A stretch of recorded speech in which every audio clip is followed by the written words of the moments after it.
Hello everyone, welcome back to Xylem. It's me VGR. മക്കൾ എന്തൊക്കെയുണ്ട് വിശേഷങ്ങളാ? നമ്മൾ മാത്സിൽ അടിപൊളി കിടിലൻ ക്വസ്റ്റ്യൻസും ആയിട്ട് പഠിച്ചുകൊണ്ടിരിക്കുകയായിരുന്നു. നമ്മുടെ പരീക്ഷ അടുത്ത് വന്നിട്ടുണ്ട് അല്ലേ? അപ്പൊ ഉഷാറായിട്ട് പഠിക്കുന്നുണ്ടോ നിങ്ങള്? അപ്പൊ അടിപൊളിയായിട്ട് പഠിക്കുക. നമ്മുടെ കൂടെ തന്നെ വരിക കേട്ടോ.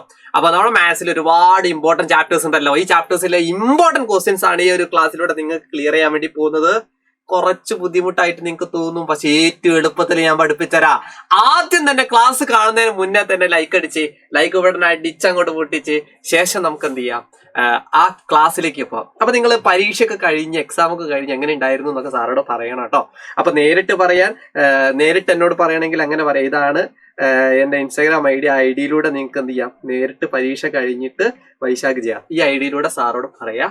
ഇനിയിപ്പോ അതല്ലെങ്കിൽ ഇനിയിപ്പോ ഇത് ഉണ്ടാക്കൊന്നും വേണ്ട, നിങ്ങൾ നേരെ എന്ത് ചെയ്താൽ മതി, ക്ലാസ് ഒക്കെ എക്സാം കഴിഞ്ഞിട്ട് കമന്റ് സെക്ഷനിൽ വന്നാലും മതി.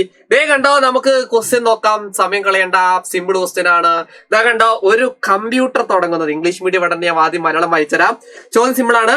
ഒരു കമ്പ്യൂട്ടർ സ്ഥാപനം തുടങ്ങുന്നതിന് കുടുംബശ്രീ കൂട്ടായ്മ ഒരു സഹകരണ ബാങ്കിൽ നിന്നും 10, 100, 1000, 10,000 ലക്ഷം 4,80,000 രൂപ ഒരു വർഷ കാലാവധിക്ക് വായ്പ എടുക്കാണ്.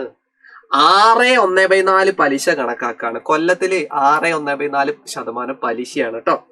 വായ്പ തുകയുടെ 60% കമ്പ്യൂട്ടർ വാങ്ങുന്നതിനും ബാക്കി ഫർണിച്ചർ വാങ്ങുന്നതിനും ഉപയോഗിച്ചു. എടാ, അത് നിങ്ങൾ വലിയ സിമ്പിൾ ചെയ്താക്കണ്ട. Kudumbashree unit took a loan of rupees 4,80,000 from a cooperative bank for a period of 1 year. Start from Computer Institute. The bank collected 6.1/4% percentage ഒന്ന് ഓർത്ത് വെക്കണേ. 6.1/4% ഇൻട്രസ്റ്റ് ഇൻ 1 year. ഒരു വർഷത്തിനാണ് കേട്ടോ പറഞ്ഞിരിക്കുന്നത്. അവര് 60% എന്തിനാണ്, കമ്പ്യൂട്ടർ എന്താണ്, ബാക്കി എന്താണ്, ഫർണിച്ചർ വാങ്ങാനാണ് ഇവിടെ പറഞ്ഞിരിക്കുന്നത്. അങ്ങനെയാണെങ്കിൽ നമുക്ക് ഫസ്റ്റ് ക്വസ്റ്റ്യൻ നോക്കാം. സിമ്പിൾ, 1 മാർക്കിന്റെ ക്വസ്റ്റ്യൻ ആണ്, സിമ്പിൾ ആണ് കേട്ടോ. What is the fraction corresponding to 6.1/4? അതായത് 6.1/4 ശതമാനം, തുല്യമായ ശതമാനം. ഈ ചാപ്റ്റർ നിങ്ങൾ ആദ്യം പഠിക്കേണ്ടത് അല്ലേ, പെർസെന്റേജ് എന്ന് പറഞ്ഞ ചാപ്റ്ററത്തെ ക്വസ്റ്റ്യൻ അല്ലേ ഇത്. ശതമാനം കാണണമെങ്കിൽ ഇതവിടെ സിമ്പിൾ ആണ്. 6.1/4 പെർസെന്റേജ് എത്രയാണ്? 6.1/4% എന്നാണ് പറഞ്ഞത്. അതിന് ഈക്വൽ ആയ ഫ്രാക്ഷൻ, ഭിന്നസംഖ്യ കാണണം മക്കളെ. ഇത് ശതമാനത്തിലാണല്ലോ, അതുകൊണ്ട് ഇതിന്റെ ഫ്രാക്ഷൻ കണ്ടുപിടിക്കാൻ നിങ്ങൾ എന്ത് ചെയ്താൽ മതി, 100 കൊണ്ട് ഡിവൈഡ് ചെയ്യുക കേട്ടോ. അപ്പൊ എപ്പോഴും മനസ്സിലാക്കുക, ഫ്രാക്ഷൻ ആണ് നിങ്ങൾക്ക് കണ്ടുപിടിക്കേണ്ടത്. ഏതോ ഒരു നമ്പറിന്റെ അല്ലെങ്കിൽ ഏതോ ഒരു ശതമാനം, പെർസെന്റേജിന്റെ, ഇവിടെ എത്രയാണ്, 6.1/4 ആണ്. 6.1/4 പെർസെന്റേജിന്റെ ഫ്രാക്ഷൻ, ഭിന്നസംഖ്യ കാണാൻ എപ്പോഴും 100 കൊണ്ടായിരിക്കാം. 100 കൊണ്ടേ ആയിരിക്കാവൂ. ഫ്രാക്ഷൻ എന്ത് ചെയ്യണം, പെർസെന്റേജിന്റെ 100-ലല്ലേ, അതുകൊണ്ട് നമ്മൾ എന്ത് ചെയ്യണം, 100 കൊണ്ട് ഡിവൈഡ് ചെയ്യണം കേട്ടോ.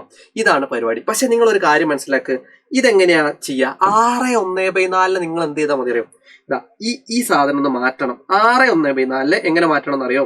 ഇതൊരു മിക്സഡ് ഫ്രാക്ഷൻ ആണ്. നമ്മൾ മുന്നത്തെ ഒരു ചാപ്റ്ററിൽ പഠിച്ചിട്ടുണ്ടായിരുന്നു അല്ലേ. 6.1/4 നമ്മൾ എങ്ങനെയാ മാറ്റുക? ആദ്യം ഈ 4 അതേമാതിരി എഴുതി വെക്കാം, താഴത്തന്നെ എഴുതി വെക്കാം. ശേഷം നിങ്ങൾ എന്ത് ചെയ്യുക, ഈ 4ഉം ഈ 6ഉം കൂടെ മൾട്ടിപ്ലൈ ചെയ്യുക. 4 × 6 എത്രയാ? 24 ആണ്. 24. എന്നിട്ട് ഈ 1 കൂടെ കൂട്ടുക. 24 + 1 25 ആണ് കേട്ടോ. അപ്പൊ 25/4 ആണ്. അപ്പൊ 25/4 ആണ്. 25 ഇത് കൂടി പോകണ്ട, 25/4 ആണ് എന്ത്, ഇതിന് തുല്യമായ ഫ്രാക്ഷൻ. അപ്പൊ 25/4 100 ഉണ്ട്. 100 താഴെ തന്നെ എഴുതണം, കാരണം നമ്മൾ ഫ്രാക്ഷനിലോട്ട് കൺവേർട്ട് ചെയ്യാണ്, ഭിന്നസംഖ്യയിലോട്ട് കൺവേർട്ട് ചെയ്യാണ്. എന്തിനെ? പെർസെന്റേജ്, ശതമാനത്തിന്. അതുകൊണ്ട് 100 കൊണ്ട് ഹരിക്കാൻ മറക്കല്ലേ. അത് നിങ്ങൾ എഴുതി വെക്കാം. അപ്പൊ 6.1/4 എന്ന് പറയുമ്പോ എന്താ ചെയ്ത്, നമുക്ക് 4ഉം 6ഉം ഗുണിച്ചു 1 കൂട്ടി, അപ്പൊ 25. 4 6 24, 1 25, 4 താഴത്തെ എഴുതി. ഓക്കെ, ഇത്രയും നിങ്ങൾ ചെയ്തു വെക്കാം. ഇനി നിങ്ങൾ എന്താ, നമ്മൾ വേറൊരു ചാപ്റ്റർ, റെസിപ്രോക്കൽ എന്ന് പറഞ്ഞ ചാപ്റ്ററിൽ പഠിച്ചില്ലടാ. ഇതെങ്ങനെയാ ചെയ്യാ? സിമ്പിൾ ആണ്. ഇവിടെ 100 ഉണ്ടെങ്കിൽ ഈ 100 പിടിച്ചിട്ട് മുകളിലേക്ക് ഇടണം. അങ്ങനെ മുകളിലേക്ക് ഇടുക. ഒരു വഴി ഞാൻ പറഞ്ഞുതരാം, സിമ്പിൾ വഴിയാണ്. അതിനു മുമ്പ് ഞാൻ എന്താണ് റെസിപ്രോക്കൽ എന്ന് ജസ്റ്റ് പറഞ്ഞുതരാം. ഈ 25/4 അതേമാതിരി ഇതാ കടാ. എന്നിട്ട് ഈ 100 എവിടേക്ക് പോകും? ഈ 100 എന്ന് പറഞ്ഞ നമ്പർ മുകളിലേക്ക് പോകുമ്പോൾ റെസിപ്രോക്കൽ ആയിട്ട് മാറും. അതായത് വ്യൂൽക്രമം. 100 എന്ത് ചെയ്യും, വ്യൂൽക്രമമായിട്ട് മാറും. 100 ശരിക്കും 100/1 ആണ്. ആ വ്യൂൽക്രമം എങ്ങനെ മാറുക വെച്ചാല്, ഇവിടെ വ്യൂൽക്രമം വെറുതെ മാറൂല, ഒരു ഇൻറ്റു വരികയും ചെയ്യും. എവിടെ വരും? ഇൻറ്റു വരികയും ചെയ്യും. 1/100 റെസിപ്രോക്കൽ. 100ന്റെ റെസിപ്രോക്കൽ എന്ന് പറഞ്ഞാൽ വ്യൂൽക്രമം എന്ന് പറഞ്ഞാൽ 1/100 ആണ് കേട്ടോ. ആ ഒരു ഐഡിയ ഉണ്ടാക്കി വെക്കാം. ചില കുട്ടികൾക്ക് റെസിപ്രോക്കൽ അറിയില്ല, ആ ചാപ്റ്റർ അറിയില്ല. അതുകൊണ്ട് നിങ്ങൾ അങ്ങനെ ചെയ്യാൻ ബുദ്ധിമുട്ടുള്ള കുട്ടികൾ എന്ത് ചെയ്താൽ മതി അറിയോ? നിങ്ങൾ ഇത്ര ചെയ്താൽ മതി. ഈ 100നെ ഒരു ഉടായ്പാണ്, ഈ 100നെ 4 കൊണ്ട് മൾട്ടിപ്ലൈ ചെയ്താൽ മതി. എങ്ങനെ ഗുണിക്കുക? ഈ 100ന്റെ സ്ഥാനത്ത് 4 ഇവിടെ 100 എഴുതിയാലും മതി. അത്രേ ഉള്ളൂ. ഇനി അങ്ങനെ ചെയ്യാൻ ബുദ്ധിമുട്ടുള്ളവർ ഇങ്ങനെ ചെയ്യാം. ഓക്കെ, ഇപ്പൊ ഞാൻ പറഞ്ഞെന്താ, ഈ സാധനത്തിനെ മാറ്റി എഴുതി 25/4 ആക്കി. ഈ 100 റെസിപ്രോക്കൽ എടുക്കണം. റെസിപ്രോക്കൽ എന്ന് പറഞ്ഞാൽ എന്താണ്? വ്യൂൽക്രമം. വ്യൂൽക്രമം എടുക്കുമ്പോൾ 100 എന്തായിട്ട് മാറും? താഴെ വരും, മുകളിൽ 1 വരും. 100ന്റെ റെസിപ്രോക്കൽ 1/100. ഇപ്പൊ 50ന്റെ റെസിപ്രോക്കൽ ആണെങ്കിൽ നിങ്ങൾ എന്ത് ചെയ്യേണ്ടി വരും? 1/50. ഇപ്പൊ 25ന്റെ റെസിപ്രോക്കൽ വ്യൂൽക്രമം ആണെങ്കിൽ 1/25. മറിച്ചും തിരിച്ചിട്ട അവിടെ ഇൻഡു കൂടെ ചേർത്ത് ചെയ്താ ഇത് ചെയ്താൽ മതി. നമുക്ക് ഫ്രാക്ഷൻ കിട്ടും. പിന്നെ സംഖ്യ സിമ്പിൾ ആണോ? ഇതാ നോക്ക്, 25ൽ 25 ഒരു 25. അതേ 25 100ൽ 4 എണ്ണം കഴിഞ്ഞു. ഇതാ നോക്ക്, ഞാൻ വെട്ടി ചെറുതാക്കുന്ന പഠിച്ചു നോക്ക് കേട്ടോ. 25ൽ എത്ര 25 ഉണ്ട് കുഞ്ഞോളെ? ഇനി പറ 1. അതേ 25 100ൽ എത്ര ഉണ്ട് കുഞ്ഞോളെ? 4. അതുകൊണ്ട് ഇവിടെ 4 ചെയ്താട്ടോ. അപ്പൊ അങ്ങനെയുള്ളൂ. അപ്പൊ 1 ഇവിടെ ഉണ്ട്. 1 × 1 നിങ്ങൾക്ക് അറിയാം എത്രയാണ്? 1 × 1 ഏതൊക്കെയാണ്? 1 × 1 1 × 1 നിങ്ങൾക്ക് അറിയാം. 1 × 1 1 ആണ്. അതുപോലെ അടുത്ത് ഇത് താഴെ തന്നെ ഗുണിക്കും. 4 × 4 4 4 16 1/16 ആയിരിക്കും കേട്ടോ. അപ്പൊ 1/16 ആയിരിക്കും ഏതിൻ്റെത്? ഇതിന് ഈക്വൽ ആയിട്ടുള്ളതിന്റെ ഫ്രാക്ഷൻ, ഭിന്നസംഖ്യ. ഓക്കെ, അപ്പൊ 100 കൊണ്ടായിരിക്കും. അപ്പൊ ഇത് ഇത്രയും വലിയൊരു നമ്പർ വരുന്നോണ്ടാണ്. ഓക്കെ, ഇപ്പൊ 25% ഫ്രാക്ഷൻ എന്ന് പറഞ്ഞാൽ നിങ്ങൾ എന്ത് ചെയ്താൽ മതി? 100 കൊണ്ട് ഡിവൈഡ് ചെയ്താൽ മതി. ഇപ്പൊ ഒരു 30% ഫ്രാക്ഷൻ എന്ന് പറഞ്ഞാൽ നിങ്ങൾ എന്ത് ചെയ്താൽ മതി? 100 കൊണ്ട് ഡിവൈഡ് ചെയ്താൽ മതി അല്ലേ? അപ്പൊ 3/10 അങ്ങനെയാണ്. പക്ഷെ ഇത് ഇങ്ങനെ വന്നോണ്ട് മാറ്റി ചെയ്തു കേട്ടോ. ഇതൊന്നുകൂടെ കാണണം. ഓക്കെ, എന്താ കാണൂലേ? ഓക്കെ, ഒരേ പൊളി. അങ്ങനെയാണെങ്കിൽ അടുത്ത ക്വസ്റ്റ്യൻ നോക്കാം നമുക്ക്. അടുത്ത ക്വസ്റ്റ്യൻ എന്താ നോക്കാം. സിമ്പിൾ ക്വസ്റ്റ്യൻ ആണ് കേട്ടോ. How much amount spend buying computer? Computer വാങ്ങുന്നതിന് ചെലവഴിക്കുന്ന തുക എന്ത്?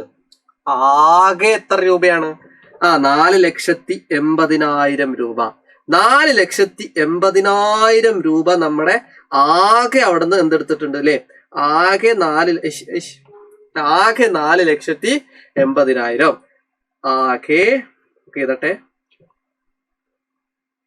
0 കുറഞ്ഞു കഴിഞ്ഞൊക്കെ നോക്കട്ടോ. 1 10 100 1000 10,000 ലക്ഷം 4,80,000 ആണ്. അതില് നമ്മുടെ computer spend 60% amount of computer വാങ്ങാൻ 60% എന്നാണല്ലോ പറഞ്ഞത്. ഇതുപോലൊരു വീഡിയോ ഞാൻ മുൻകൂട്ടിട്ട് ഞാൻ പറഞ്ഞിട്ടുണ്ട് കുഞ്ഞോളെങ്ങളോട്. നിങ്ങൾക്ക് എന്ത് വില കിട്ടണോ ആകെ 4,80,000 രൂപ അവിടുന്ന് എടുത്തതിൽ 60% കമ്പ്യൂട്ടർ വാങ്ങാനാണ് ഉപയോഗിച്ചത്. അപ്പൊ 4,80,000ന്റെ 60% എത്രയും നോക്കിയാൽ മതി. അതല്ലേ കമ്പ്യൂട്ടറിന്റെ. അപ്പൊ കമ്പ്യൂട്ടർ കാണാനാണെങ്കിൽ കമ്പ്യൂട്ടറിന്റെ ശതമാനം കണ്ടുപിടിച്ചാൽ മതി കേട്ടോ.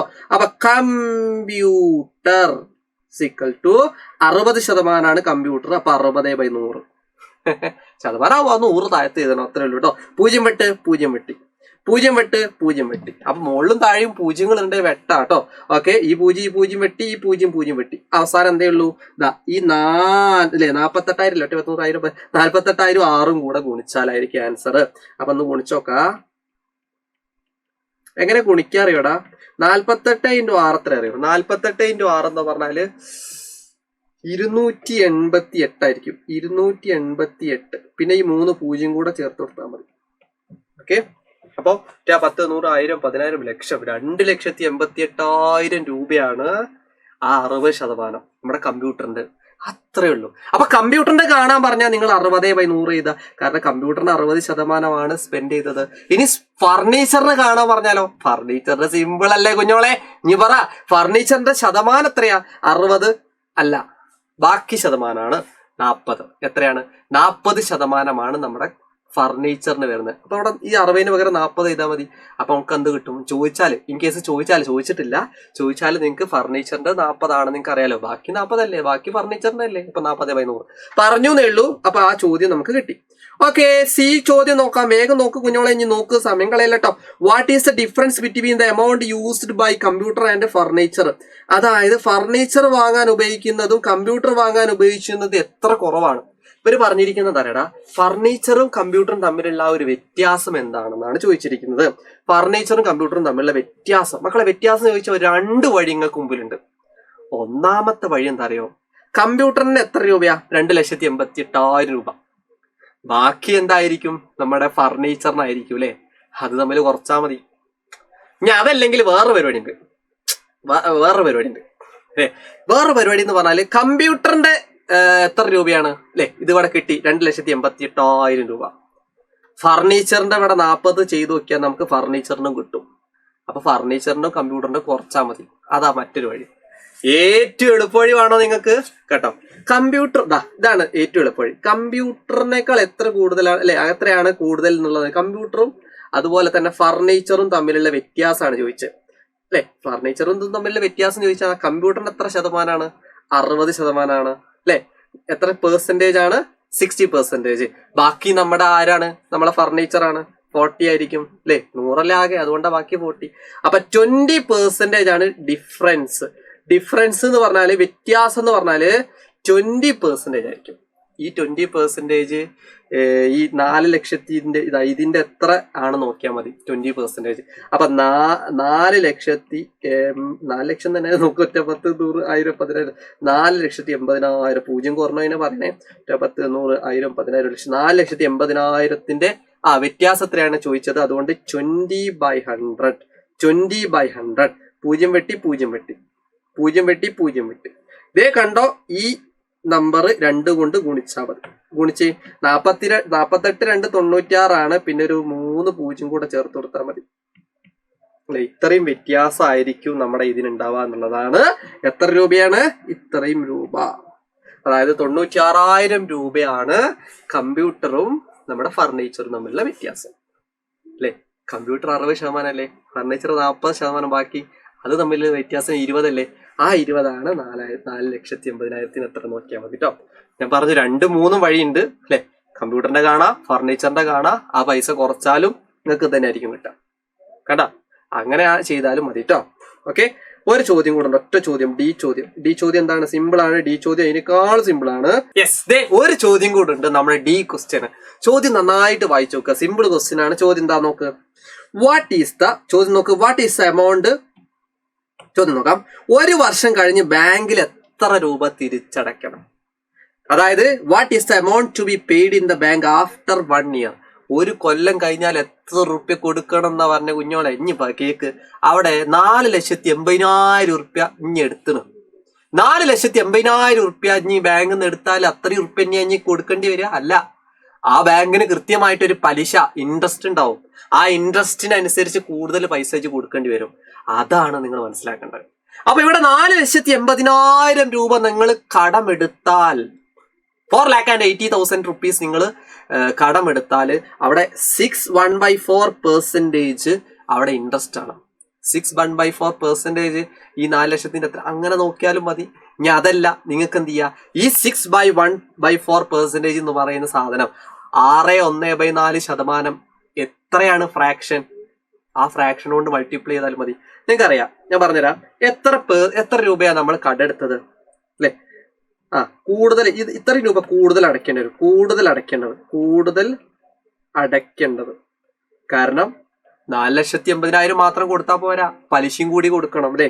അപ്പൊ 4,80,000 രൂപയാണ് അവിടുന്ന് എടുത്തത്. ലക്ഷം നോക്കട്ടോ. ഓക്കെ, അതുകൊണ്ട് 4,80,000 രൂപ കടെടുത്തു. എത്രയാണ് നമ്മുടെ ഇത്? 1/16%, 1/16 ആണ്. അത്രയും ഭാഗമാണ്, അല്ലെങ്കിൽ ഈ ഫ്രാക്ഷന്റെ ഭാഗം, അല്ലെങ്കിൽ ഈ ഫ്രാക്ഷൻ, ഈ ഭിന്നസംഖ്യയുടെ അല്ലെങ്കിൽ ഈ ഒരു ശതമാനത്തിന്റെ ഭിന്നസംഖ്യാ രൂപമാണ്, പെർസെന്റേജിന്റെ ഫ്രാക്ഷൻ രൂപമാണ് 1/16. അത്രയും ഭാഗം കൂടുതൽ നമ്മൾ കൊടുക്കേണ്ടി വരും കേട്ടോ. അപ്പൊ 1/16 കൊണ്ട് ഡിവൈഡ് ചെയ്യുക. അത്രയും പോർഷൻ, അത്രയും കൂടുതൽ പൈസ കൊടുക്കേണ്ടി വരും. 4,80,000 അത്രയും പെർസെന്റേജ് അല്ലേ അത്. പെർസെന്റേജ് അത്ര ഏതാ? 6/1/4/100 ചെയ്താലും മതി, അല്ലെങ്കിൽ നിങ്ങൾ ഇങ്ങനെ ചെയ്താലും അത്രയും ഭാഗമാണ്. കാരണം ഈ 6/1/4 മറ്റൊരു ഭിന്നസംഖ്യാ രൂപമാണ് ഇത്. അതുകൊണ്ട് അത് ഇൻറ്റു ചെയ്യുന്നുണ്ട് എന്നുള്ളൂ. അല്ലെങ്കിൽ നിങ്ങൾക്ക് എന്ത് ചെയ്താൽ മതി, ആ 6/1/4/100 ചെയ്താലും മതി. എന്നാലും തന്നെ കിട്ടുക. എവിടെ ചെന്നാലും കുഞ്ഞോൻ ഉണ്ടാവുകയാണെ. അപ്പൊ ഒന്ന് വെട്ടിക്ക്. അപ്പൊ 48-ൽ 16 3 വരും. ഈ 4 0 മണ്ടയ്ക്ക് കയറ്റിക്കോളുണ്ട് കേട്ടോ. വെട്ടിപ്പടിക്കണം നിങ്ങൾ. നോക്ക് 48-ൽ 16 കൂട്ടിയാലാണ് 48. അപ്പൊ 3 16 ഉണ്ടാവും. എന്നിട്ട് ഈ 3 0. അപ്പൊ എത്ര കിട്ടാം? ഈ ഒന്നിനോട് 30 തോറ്റ 100,000, 30,000 രൂപ. 10,000 × 1 30,000 തന്നെ. 30,000 രൂപ കൂടുതൽ കൊടുക്കേണ്ടി വരും. കൂടുതൽ കൊടുക്കുക എന്ന് പറഞ്ഞാല് ആകെ തിരിച്ചടക്കില്ല. അപ്പൊ എങ്ങനെയാ ആകെ തിരിച്ചടക്കേണ്ടത്? ടോട്ടൽ തിരിച്ചടക്കുക എന്ന് പറഞ്ഞാല് കടം കൊടുത്ത പൈസ അടക്കല്ലേ തിരിച്ചടക്കുക. അപ്പൊ എന്നാ ടോട്ടല് 4,80,000 രൂപ. 10, 100, 1000, 10,000 ലക്ഷം 4,80,000 രൂപയോടുകൂടി ഈ ഒരു 30,000 രൂപ കൂടെ ചേർക്കണം. 30,000 അല്ലെ? ഒന്ന് ആലോചിച്ച് നോക്ക്. 4,80,000 30,000 കൂടെ കൂട്ടാം. അപ്പൊ 5,10,000 രൂപ. 5,10,000 രൂപ 6.14% ഇൻട്രസ്റ്റ് പലിശയുള്ള ഒരു ബാങ്കിൽ നമ്മൾ കൂടുതൽ കൊടുക്കേണ്ടി വരും. അപ്പൊ 4,80,000 മാത്രം കൊടുത്താൽ പോരാ. എത്രയാണ് പെർസെന്റേജ്? 30,000 രൂപ. അത് പെർസെന്റ് അത്രയും ശതമാനം നമ്മൾ കൂടുതൽ കൊടുത്തു. 5,10,000 രൂപ. ഇനി വേണേൽ ഇത് കൂട്ടാൻ അറിയില്ലെങ്കിൽ സൈഡിൽ മാറ്റി കൂട്ടിക്കോളുണ്ടിട്ടാ. 4,80,000 എന്നിട്ട് 30,000 0.0001 എന്നാ 5 ലക്ഷം. സംഭവം കേട്ടോ. നിങ്ങൾക്ക് കൂട്ടാൻ അറിയെങ്കിൽ അങ്ങനെ കൂട്ടാം. നിങ്ങളുടെ ഇഷ്ടം പോലെ ചെയ്യാ. അടിപൊളിയായിട്ട് പഠിക്കുക. നാളത്തെ പരീക്ഷയ്ക്ക് കഴിഞ്ഞിട്ട് നേരെ തന്നെ സാറോട് വന്ന് പറയണം. എക്സാം ഒക്കെ കഴിഞ്ഞിട്ട് ഇതാണ് സാറുടെ ഇൻസ്റ്റാഗ്രാം ID. ഈ IDയിലൂടെ സാറിനോട് എങ്ങനെ ഉണ്ടായിരുന്നു എക്സാം എന്നൊക്കെ വേഗം ഒന്ന് പറയണം കേട്ടോ. കാരണം നിങ്ങൾ പരീക്ഷയൊക്കെ കഴിഞ്ഞ് ഉഷാറായിട്ട് വരുമ്പോൾ നമ്മളോട് പറയാ, നിങ്ങളോട് ഷെയർ ചെയ്യാന്ന് പറയുന്ന സാധനം എപ്പോഴും നിങ്ങൾ കീപ്പ് ചെയ്യണം. ഉഷാറായിട്ട് പഠിക്കുക. അപ്പൊ ഒന്നും കൂടെ ഡൗട്ട് ഉണ്ടെങ്കിൽ ഒന്നുകൂടെ ക്ലാസ് കാണാ. ക്ലാസ് ഇഷ്ടപ്പെട്ടാൽ കമന്റ് സെക്ഷനിലെ താഴെ ഫീഡ്ബാക്ക് ഇടുക. ഞാൻ എപ്പോഴും നിങ്ങളുടെ ഫീഡ്ബാക്ക് പ്രതീക്ഷിച്ചുകൊണ്ടിരിക്കുകയാണ്. അപ്പൊ ഓൾ ദ ബെസ്റ്റ്. അടിപൊളിയായിട്ട് ചെയ്തപ്പോ മറക്കണ്ട. പരീക്ഷ എഴുതാൻ പറയാൻ മറക്കണ്ട. All the best. അപ്പൊ മറ്റൊരു ക്ലാസ്സുമായിട്ട് വീണ്ടും കാണുമ്പോഴേക്കും ഇറ്റ്സ് മീ വിജിയ സൈനിങ് ഓഫ്.